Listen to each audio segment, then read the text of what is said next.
Sometimes I think that closure is the unicorn for those of us that have dealt with infidelity or less than ideal divorces.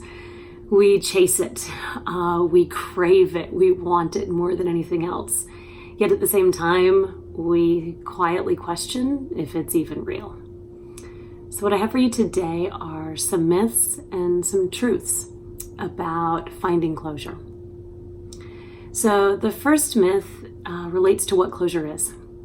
A lot of times people think that closure means that you no longer think about it and it no longer causes you any pain. That's not true though. What closure really means is that your focus shifts. So you still might think about it. You still are going to have days, or ideally just moments, where you're feeling the pain again.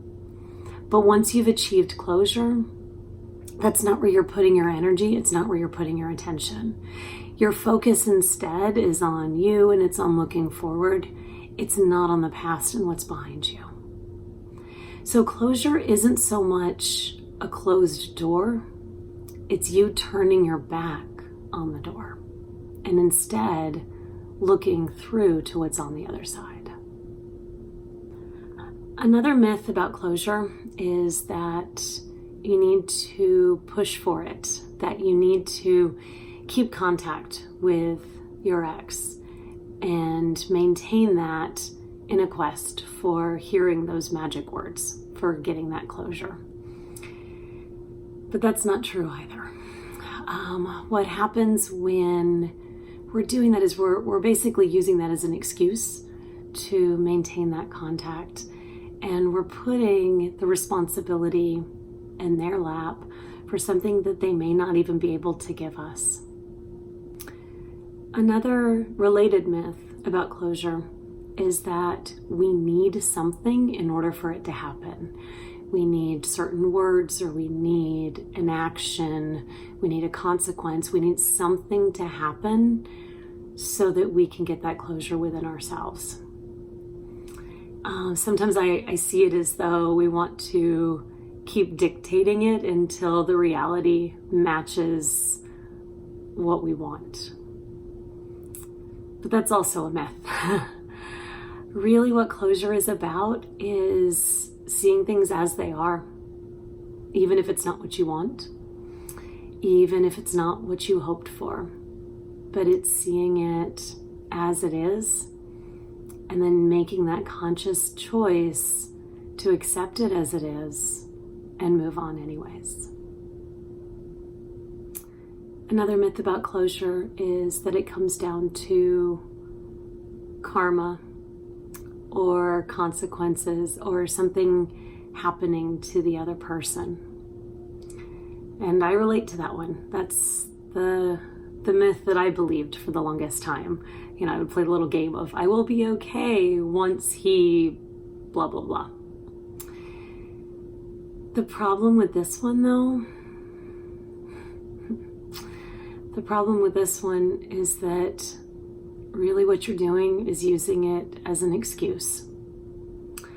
And part of that reason is because what happens when we're hurting, the pain becomes our home. It becomes what's comfortable. And so even as miserable as it is, we'd rather stay there. You know, it's the staying with the devil you know idea. We'd rather stay there than let it go. Because letting go of that pain, well, then what do we have then? And that's a really scary thing. So part of closure is a leap of faith.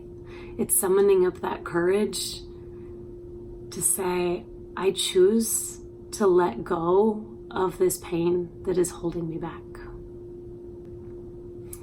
And then the biggest myth about closure is this. It's often believed that in order to achieve closure, you need the other person, the one that harmed you, to do something or to say something, to offer up an apology, to admit responsibility, to face consequences for whatever they did. It's not true though. You don't need anybody else to grant you that closure, which is a good thing when you think about it, because after all, how well did they treat you? Not so well, I'm guessing.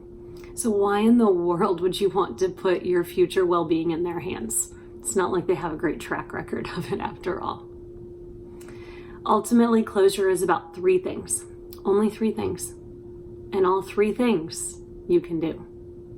The first is energy. Again, what are you turning towards? Are you turning towards what happened? Are you turning towards who did this to you? Or are you turning towards your future? Once you choose to turn forwards, that's part of closure.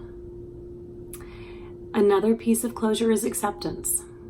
It's saying this happened. Yeah, it was horrible.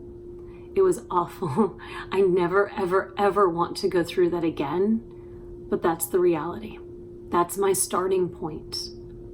Now what? And then finally, the last part of closure, and my favorite, is learning. Because just walking away, just saying this happened and moving forward without learning, that's more denial than anything else. It never works out very well for long. But if you take this situation and you learn from it, and you gain wisdom, and you gain empathy towards others, and you use this experience to make your life better, and maybe even to help others, that's some pretty good closure.